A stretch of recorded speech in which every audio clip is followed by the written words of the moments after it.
Medicare is socialism.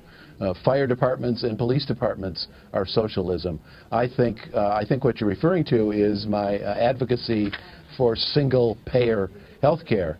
And that I feel very strongly about that. I think it's time for the United States to join the rest of the civilized world and provide for the universal health care of all of its citizens. But I'm sure Nancy Pelosi wants single-payer health care.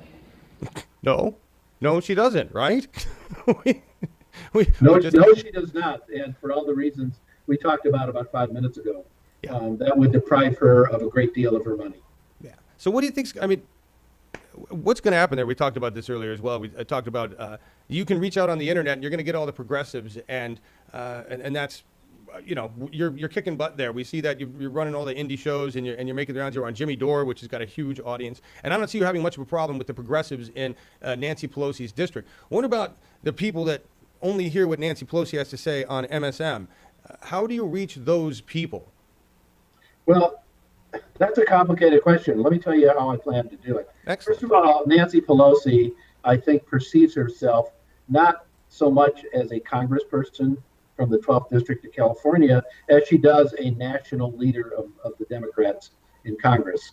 And I think as a result of that, I believe I've observed that she's really out of touch with her own constituents here in San Francisco. When you say, I'll be okay with the progressives in San Francisco, let me tell you, there's a hell of a lot of progressives in San Francisco here. And I think that Nancy Pelosi is far more popular nationally than she is in her own congressional district. You'll notice this town hall she held Monday, 2 nights ago, was held in Washington, D.C., with an audience. I have no idea how they picked the audience. And if she of course, it was screened. I don't know if the questions were provided to her ahead of time, but I would bet my car they were. Sure. And if she wants to hold a genuine town hall, tell her to come back here to San Francisco and hold it with her own constituents. Because they are the only ones who vote her in. So I think the other point I want to make is we're sitting here in May 2017. The primary is in June 2018. Right. That's 13 months from now.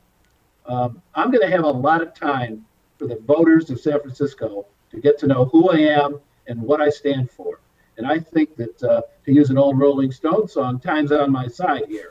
I do think that the more time that goes by, the better chance I have of reaching what you're calling the mainstream voters. And there aren't that many mainstream anything in San Francisco. This is a great place for someone like me to run.